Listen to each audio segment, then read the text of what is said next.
নমস্কার বন্ধুরা, আমি জয়ী জয়ী চ্যানেলে আপনাদেরকে অনেক অনেক স্বাগত জানাই। আশা করছি আপনারা সবাই খুব ভালো আছেন, সুস্থ আছেন। আপনাদের ফ্যামিলিতে যদি কোনো সদ্যোজাত বাচ্চা হয়ে থাকে বা আপনারা কোনো ছোট্ট বাচ্চাকে উপহার দিতে চান, তো অবশ্যই কিন্তু এইটা তৈরি করে দিতেই পারেন। এইটা তৈরি করতে কিন্তু খুব একটা বেশি কাপড়ও লাগে না, আর সময়ও খুব কম লাগে। আপনারা কিন্তু খুব সহজে কিন্তু এই জামাটা তৈরি করতে পারবেন। আজকের ভিডিওতে আমি আপনাদেরকে সূত্রের সাহায্যে কিন্তু বলে দেব যে আপনারা খুব সহজে কম কাপড়ে এটা কিভাবে তৈরি করবেন। এটা তৈরি করতে কিন্তু 1/2 মিটার কাপড় লাগে। আপনাদের কাছে যদি 1/2 মিটার বা তার থেকেও একটু কম যদি কাপড় থাকে, তাতে কিন্তু আপনারা তৈরি করতে পারবেন। তো এখানে দেখতেই পাচ্ছেন আমি কিন্তু খাতাতে ড্রয়িংটা করে নিয়েছি, আর এখানে কিন্তু আমি সূত্রগুলো কিন্তু সব লিখে রেখেছি। তো কোথায় কিভাবে আপনারা মেজারমেন্টগুলো নেবেন সেটা কিন্তু প্রথমে বলে দেব, তারপর সেটা আমি কাপড়েও ড্রয়িং করে মানে তৈরি করে আপনাদেরকে দেখিয়ে দেব। তো চলুন আজকের ভিডিওটি শুরু করা যাক। বেবি ফ্রকটা কাটিং করতে কিন্তু আমাদের এই তিনটে মাপেরই প্রয়োজন হবে। এই তিনটে মাপ দিয়ে কিন্তু আজকে ফ্রকটা আমি আপনাদেরকে কাটিং করেও দেখিয়ে দেবো, সেলাই করেও দেখিয়ে দেবো। আর এখানে যে মাপটা আছে একদম কিন্তু সদ্যজাত বাচ্চা থেকে শুরু করে 6 মাস বাচ্চাদের আপনারা কিন্তু করতে পারবেন। আর আপনাদের বাচ্চা যদি একটু হেলদি হয় তাহলে আপনারা এই মাপগুলো 2 ইঞ্চি অথবা 3 ইঞ্চি বাড়িয়ে নিতে পারেন। আশা করছি এই মাপের সদ্যজাত বাচ্চাদের কিন্তু হয়ে যায়। তো এই মাপ দিয়ে আমি আপনাদেরকে কাটিং করে দেখিয়ে দিচ্ছি, আর সূত্রটা আমি সম্পূর্ণ বুঝিয়ে দিচ্ছি। আপনারা কিন্তু এই মাপ ধরেই কাটিং করবেন, ইজিলি কিন্তু 6 মাস পর্যন্ত কিন্তু আপনাদের হয়ে যাবে। তো সবার প্রথমে এখানে ঝুলের মাপটা নিতে হবে। আর এখানে দেখুন সবার প্রথমে লেখা আছে 4 ভাঁজ। এখানে ফ্রকটা কিন্তু 4 ভাঁজে কাটিং হবে, আর জোড়া দিক থেকে কিন্তু ড্রয়িংটা শুরু হবে। তো এখানে আমি জোড়া দিকটা লিখিনি, এখানে কিন্তু জোড়া দিক থেকে ড্রয়িংটা শুরু করতে হবে। আর সবার প্রথমে কিন্তু আপনাদের ঝুলের মাপটা নিতে হবে। তো দেখুন এখানে লেখা আছে ঝুল প্লাস 1 ইঞ্চি। আপনাদের ঝুল যা থাকবে তার সাথে কিন্তু 1 ইঞ্চি বেশি নিতে হবে। তো এখানে আমার ঝুল আছে 12, তার সাথে যদি আমি 1 ইঞ্চি যোগ করি তাহলে এখানে আমার ঝুলটা হবে 13। তাহলে আমার একদম ওপর থেকে নিচ পর্যন্ত আমি ঝুলটা নিয়ে নেবো 13 ইঞ্চি। তো জোড়া দিক থেকে আমি ঝুলটা নিয়ে নিলাম। তো জোড়া দিক থেকে সবার প্রথমে ঝুলটা নিয়ে নেব। ঝুলের পরে কিন্তু এখানে পুটের মাপটা নিতে হবে। তো দেখুন এখানে লেখা আছে হাফ পুট, এখানে কিন্তু ইঞ্চির চিহ্ন দেওয়া নেই। এখানে ভালো করে লক্ষ্য করবেন, আবারও বলে দিচ্ছি এখানে কিন্তু ইঞ্চির চিহ্ন দেওয়া নেই, এখানে লেখা আছে হাফ পুট। মানে আপনাদের পুট যা থাকবে তাকে এখানে হাফ করে নিতে হবে। এখানে আমার পুট আছে 8, তাহলে এখান থেকে এতটা দূরত্ব কিন্তু আমার এখানে 4 ইঞ্চি হবে। পুটের পরে কিন্তু এখানে একটা সোজা দাগ টানতে হবে, এটা আমরা মোহরা বলে থাকি। তো এখান থেকে সোজা একটা দাগ টেনে নেব। টেনে দেখুন এখান থেকে সূত্রটা লেখা আছে 1/4 ছাতি। ছাতি যা থাকবে তার 1/4 করে নিতে হবে। তো এখানে ছাতি আছে 16, তার তুই 4 ভাগ করি, তাহলে এখানে আমার দাঁড়াবে 4 ইঞ্চি। তাহলে এখান থেকে এই পর্যন্ত আমি 4 ইঞ্চি নিয়ে নেব। এখান থেকে মোহরার মাপটা নিয়ে নিলাম। এবার কিন্তু এখান থেকে আমাদের একটা লম্বা দাগ টেনে নিতে হবে। তো যেখানে দাগটা শেষ হচ্ছে সেখান থেকে একটা লম্বা দাগ টেনে নেব। এখানে দেখুন লেখা আছে 1/4 ছাতি প্লাস 1.5 ইঞ্চি। এখানে 1/4 ছাতি মানে আপনাদের যা ছাতি থাকবে তাকে 4 ভাগ করতে হবে, যে মাপটা বেরোবে তার সাথে 1.5 ইঞ্চি যোগ করতে হবে। তো ছাতি আছে 16, তার 1/4 করলে হবে 4 ইঞ্চি, তার সাথে যদি আমি 1.5 ইঞ্চি যোগ করি তাহলে হবে 5.5 ইঞ্চি। তাহলে এখান থেকে এতদূর মাপ হবে 5.5 ইঞ্চি। ঠিক ঝুলের শেষ অংশে চলে আসবো, এখানেও কিন্তু আমাদের 5.5 ইঞ্চি নিতে হবে। তো এখানে যে মাপটা হবে এখানেও সেই মাপটা হবে।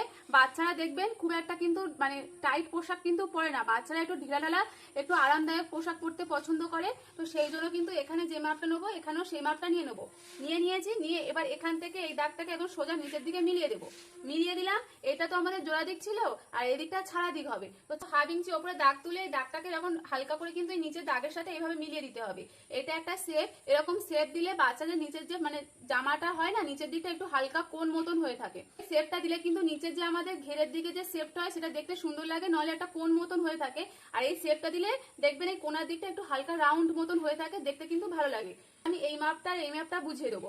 এখানে যে আমরা শেপটা দিয়েছি এই শেপটা কিভাবে দিয়েছি সবার প্রথমে এইটা বুঝিয়ে দিচ্ছি। মানে যে ঝুলের ওপর থেকে এই গলার কাছে, এটা হলো আমাদের গলার লম্বার মাপ, আর এটা হলো গলার চওড়ার মাপ। তো এখান থেকে গলার লম্বার মাপটা আপনারা কিভাবে কি সূত্রের সাহায্যে নেবেন, এখানে দেখুন লেখা আছে 1/8 ছাতি প্লাস 1/2 ইঞ্চি। ছাতিকে আপনাদের 8 ভাগে ভাগ করতে হবে। তো এখানে আমার ছাতি আছে 16, তাকে যদি আমি 8 দিয়ে ভাগ করি তাহলে হবে 2 ইঞ্চি, তার সাথে 1/2 ইঞ্চি যোগ করলে হবে 2.5 ইঞ্চি। তাহলে এখান থেকে এই পর্যন্ত আমার মাপটা হবে 2.5 ইঞ্চি। এটা আমাদের গলার লম্বাটা কিন্তু বেরিয়ে গেল। এবার গলার চওড়াটা বার করব কি সূত্রের সাহায্যে, দেখুন এখানে তীর চিহ্ন মেরে লেখা আছে 1/12 প্লাস 1/2 ইঞ্চি। মানে আপনাদের ছাতি যা থাকবে তাকে 12 দিয়ে ভাগ করতে হবে। তো এখানে আমার 16 আছে, 16কে যদি আমি 12 দিয়ে ভাগ করি তাহলে ওখানে আমার 1 ইঞ্চি 3 সুতের মতন হবে। তো আপনারা ক্যালকুলেটারেও কিন্তু ভেঙে নেবেন। ক্যালকুলেটারে বা ফোনে যে ক্যালকুলেটার আছে, পয়েন্টের পরে যে সংখ্যাটা থাকবে শুধু সেই সংখ্যাটাই নেবেন। আর যে সংখ্যাটা থাকবে সেটা কিন্তু আপনাদের সুদ হিসাবে কিন্তু ধরতে হবে। 16কে 12 দিয়ে ভাগ করতে 1.3 এরকম সামথিং সামথিং হয়েছে, তো আমি এখানে 1.3 নিয়ে নেবো। মানে 1 ইঞ্চি এখানে 3 আছে, 3টাকে আমি সুদ ধরে নিচ্ছি, তাহলে এখানে আমার 1 ইঞ্চি 3 সুদ হবে। তার সাথে হাফ ইঞ্চি যদি যোগ করি তাহলে আমার এখানে 2 ইঞ্চির থেকে 1 সুদ কম হবে। তো এখানে আমার 1.5 ইঞ্চি 3 সুদ হবে। তাহলে এখান থেকে মাপটা আমার বেরিয়ে গেল, এখান থেকে মাপটা বেরিয়ে গেল। এবার এখান থেকে এই পর্যন্ত একটা রাউন্ড এইভাবে ডট ডট করে প্রথমে একদম, মানে যারা নতুন একদম কিন্তু প্রথমে শেপ দিতে যাবেন না, এরকম প্রথমে ডট ডট করে দেবেন, দিয়ে শেপটা মিলিয়ে দেবেন। তারপর এই শেপটার সাথে এইখানে যে মোহরার যে আমাদের ছাতির যে দাগটা আছে, মানে এখান থেকে আমাদের ছাতিটা আনতে হবে। তো এখান থেকে এরকম ডট ডট করে কিন্তু এইভাবে আপনাদের শেপটা কিন্তু দিয়ে নিতে হবে। দিলেই কিন্তু এখানে পুরো ড্রয়িংটা কমপ্লিট হয়ে যাবে। আর এখানে কিন্তু আপনাদের ফিতে বাঁধা হবে। তো এখানে এরকম ভাবে দুটো ফিতে বেঁধে এরকম লটকন মতন ঝোলে এখান থেকে কিন্তু আপনাদের ফিতে বাঁধা মতন হয়। তো এবার আমি আপনাদেরকে এটা কাপড়ে কাটিং করে দেখিয়ে দিচ্ছি। আবারও বলে দিচ্ছি, এই মাপে আপনারা কাটিং করতে পারেন, বা এর থেকে যদি আপনাদের মনে হয় যে এই মাপটা আপনাদের ছোট বলে যদি মনে হয়, তো আপনারা এর সাথে, তো পুটটা কিন্তু একই থাকবে। বাচ্চাদের পুট কিন্তু খুব একটা বড় হয় না, আপনার বাড়ানোর কোনো দরকার নেই। বাচ্চাদের পুট কিন্তু খুব একটা মানে কম বেশি হয় না, প্রায় বাচ্চাদের পুট কিন্তু একই হয়। তো পুটের মাপটা একই থাকবে। এখানে আপনারা ঝুলের মাপটা, ছাতির মাপটা এখানে আপনারা একটু 1 থেকে 1.5 ইঞ্চি বাড়িয়ে নিতে পারেন, তাহলে কিন্তু হয়ে যাবে। পুটের মাপটা বাড়ানোর কোনো দরকার নেই। তো এবার আমি আপনাদেরকে কাপড়ে কাটিং করে দেখিয়ে দিচ্ছি। তো দেখুন, এখানে আমি যে হাফ মিটার কাপড় ছিল সেটাকে সম্পূর্ণ কিন্তু 4 ভাঁজ করে নিয়েছি। এখানে দেখতেই পাচ্ছেন আমার হাতের দিকটা কিন্তু জোড়া দিক আছে, আর এই দিকগুলো কিন্তু ছাড়া দিক আছে। একদিক বারবার বলছি সবসময় কিন্তু 4 ভাঁজের ড্রয়িং হবে, আর হাতের সাইড কিন্তু জোড়া দিক হবে। মানে আপনারা যেদিক থেকে ড্রয়িংটা শুরু করবেন, তো আমি এদিকে বসে আছি, এদিক থেকে ড্রয়িংটা শুরু করছি, তো এই সাইডটা কিন্তু আমার জোড়া দিক আছে। তো সবার প্রথমে কিন্তু ঝুলের মাপটা নিয়ে নেব।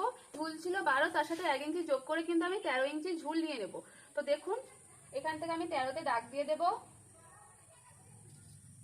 তো কিছুটা দূর থেকে আমি 13 ইঞ্চিতে দাগ দিয়ে দিয়েছি। এবার এই দাগটাকে একদম সোজা টেনে নেব। তো নিচের দিকটা আমার সমান ছিল, সেই জন্য আমি নিচের দিক থেকে আমি ঝুলের মাপটা নিলাম। তো দেখুন, ঝুলের মাপ নেওয়া হয়ে গেছে। এবার পুটের মাপ নেব। এখানে পুট আছে হাফ পুট, মানে পুট ছিল 8 ইঞ্চি, তার হাফ করলে 4 ইঞ্চি হবে। তো এখানে 4 ইঞ্চিতে দাগ দিয়ে দেবো। তো কিছুটা দূর থেকেও আমি 4 ইঞ্চিতে দাগ দিয়ে দেবো। দাগ দিয়ে এবার এই দাগটাকে সোজা নিচের দিকে টেনে নেব। তো কিছুটা দূর থেকে দাগ দিলাম এই জন্যই, যাতে আমরা দাগটাকে সোজা টানতে পারি। অনেক সময় কি হয়, এখানে 4 হয়ে যায়, আমরা যখন সোজা টানতে যাই মাপটা নয় বেড়ে যায়, নয় মাপটা কমে যায়। তো মাপটা যাতে একদম সমান থাকে সেই জন্য আমি কিছুটা দূর থেকেও কিন্তু দাগটা টেনে নিয়েছি। এবার এখানে কিন্তু আমরা মোহরার মাপটা নিয়ে নেবো। এখানে আছে 1 4 ছাতি। তো ছাতি ছিল 16, তার 1 4 করলে কিন্তু এখানে আমাদের 4 ইঞ্চি দাঁড়াবে। তো এখানে আমি 4 ইঞ্চিতে দাগ দিয়ে নেব। তো কিছুটা দূর থেকেও কিন্তু 4 ইঞ্চিতে দাগ দিয়ে নেব। দাগ দিয়ে এই দাগটাকে সোজা টেনে নেব। সোজা টেনে নিয়েছি। এবার এখানে ছাতির 1 4 প্লাস 1.5 ইঞ্চি, তো করলে এখানে আমার 5.5 ইঞ্চি হবে। তো এখানে আমি 5.5 ইঞ্চি নিয়ে নিচ্ছি। এবার নিচ থেকেও কিন্তু আমি 5.5 ইঞ্চি মতো নিয়ে নেব। নিয়ে এবার ছাতি লাইনের সাথে নিচের লাইনটাকে এইভাবে সোজা কিন্তু মিলিয়ে দেব। তো সোজা মিলিয়ে দিয়েছি। এবার এখানে গলার প্রথমে লম্বাটা নেব।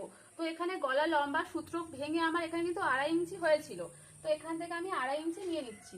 আমি আপনাদেরকে যে মাপগুলো কিন্তু দেখিয়েছি সেই মাপ ধরেই কিন্তু এখানে কাটিং করছি। তাই আমি প্রথমে যে সূত্র ভেঙে যে মাপগুলো হয়েছিল সেই মাপগুলো কিন্তু নিয়ে নিচ্ছি। তো এখানে 2.5 ইঞ্চি হয়েছিল, 2.5 ইঞ্চিতে এখানে দাগ দিয়ে দিলাম। এবার এখানে গলার চওড়াটা নেব। এখানে গলার চওড়া ভেঙে এখানে আমার 2 ইঞ্চির থেকে 1 সুত কম হয়েছিল। তো এখান থেকে আমি ফিতেটাকে এইভাবে পুট যে নিয়েছিলাম সেখানে ফিতেটাকে রাখবো, রেখে এখানে 2 ইঞ্চি থেকে 1 সুত কমে দাগ দিয়ে দেবো। দাগ দিয়ে দিয়েছি। প্রথমে এখান থেকে এখানে আমাদের একটা রাউন্ড শেপ দিতে হবে। তার জন্য দেখুন, এখান থেকে এইভাবে ডট ডট করে প্রথমে একটা রাউন্ড শেপ দিয়ে দেবো। আর শেপটা যেন রাউন্ড হয় অবশ্যই খেয়াল করবেন, যেন কোনো প্রকারে কোণ না হয়ে থাকে, তাহলে কিন্তু আপনাদের পট্টি বসাতে কিন্তু খুবই সমস্যা হবে। তো এইভাবে আমি একটু রাউন্ড শেপ দিয়ে দিয়েছি। এবার এই ওপরের লাইনের সাথে এখানে যে আমাদের মানে ছাতিতে যে মাপটা নিয়েছিলাম সেখানে আমাদের শেপটা দিতে হবে। তো এখান থেকে এরকম ভাবে কোণ করে এরকম ডট ডট করে কিন্তু শেপটা আমাদের এইভাবে কোণ করে কিন্তু এই ছাতি লাইনের সাথে মিলিয়ে দিতে হবে। তো প্রথমে ডট ডট করেই দেবেন, তারপর এইভাবে আলতো হাতে রাউন্ড করে একটা কিন্তু শেপ কিন্তু দিয়ে নিতে হবে। তো দেখুন, এখানে কিন্তু আমার সমস্তটা ড্রয়িং কিন্তু কমপ্লিট হয়ে গেছে। আর এখানে ঝুলের শেষ অংশে মানে যেদিকে আমাদের খোলা দিক থাকবে সেদিকে কিন্তু হাফ ইঞ্চি শেপ দিতে হবে। তো দেখুন, ফিতেটাকে এইভাবে রেখেছি, রেখে এখানে হাফ ইঞ্চি উপরে দাগ তুলে দেবো। তুলে এই শেপটাকে এইভাবে কিন্তু এই নিচের মানে এই যে নিচের যে দাগটা আছে মানে ঝুলের শেষ অংশের সাথে এইভাবে কিন্তু মানে হালকা হাতে কিন্তু শেপটা দেবেন, যাতে কোনো প্রকারে কোণ না হয়ে থাকে। এইভাবে কিন্তু শেপটা দিয়ে নিয়েছি। এবার এখানে যেমনটা ড্রয়িং করা আছে তেমনটাই কিন্তু এখানে কাটিংটা করে নেব। তো দেখুন, এখানে যেমনটা ড্রয়িং করেছিলাম তেমনটা কিন্তু এখানে কাটিং করে নিয়েছি। তো খুলে আমি আপনাদেরকে দেখিয়ে দিচ্ছি। আর এখানে আমি উল্টো দিক থেকে ড্রয়িং করেছিলাম। তো এটা হলো আমার সোজা দিক। তো সোজা দিকে দেখুন দুটো পার্ট কিন্তু আমাদের বেরিয়ে গেছে। ভিডিওটা অনেক লং হয়ে যাচ্ছিল, সেই জন্য আমি পরের পার্টে মানে আমার পরের ভিডিওতে কিন্তু এটা আপনারা কিভাবে সেলাই করবেন, কিভাবে পট্টি বসাবেন, তো A to Z সমস্তটা দেখিয়ে দেব। তো অবশ্যই কিন্তু চ্যানেলটিকে সাবস্ক্রাইব করে পাশের বেল আইকনটা অবশ্যই প্রেস করে রাখবেন, যাতে আমি যখনই ভিডিও আপলোড করি আপনাদের কাছে নোটিফিকেশান যায়। তো আবারও আপনাদের কাছে রিকোয়েস্ট করছি, এখনও যদি চ্যানেলটিকে না সাবস্ক্রাইব করে থাকেন অবশ্যই চ্যানেলটিকে সাবস্ক্রাইব করে রাখবেন এইরকম সুন্দর সুন্দর গুরুত্বপূর্ণ ভিডিও দেখার জন্য। আর এই ভিডিওটি আপনাদের কেমন লাগলো অবশ্যই কিন্তু আমাকে কমেন্টে জানাবেন, বা আপনারা যদি কোনো নতুন টপিকে ভিডিও দেখতে চান সেটাও কিন্তু আমাকে কমেন্টে জানাবেন, আমি সেই টপিকে আপনাদের সাথে ভিডিও শেয়ার করব। তো আজকের জন্য এই পর্যন্ত, দেখা হচ্ছে পরবর্তী ভিডিওতে। সবাই খুব ভালো থাকবেন, টাটা।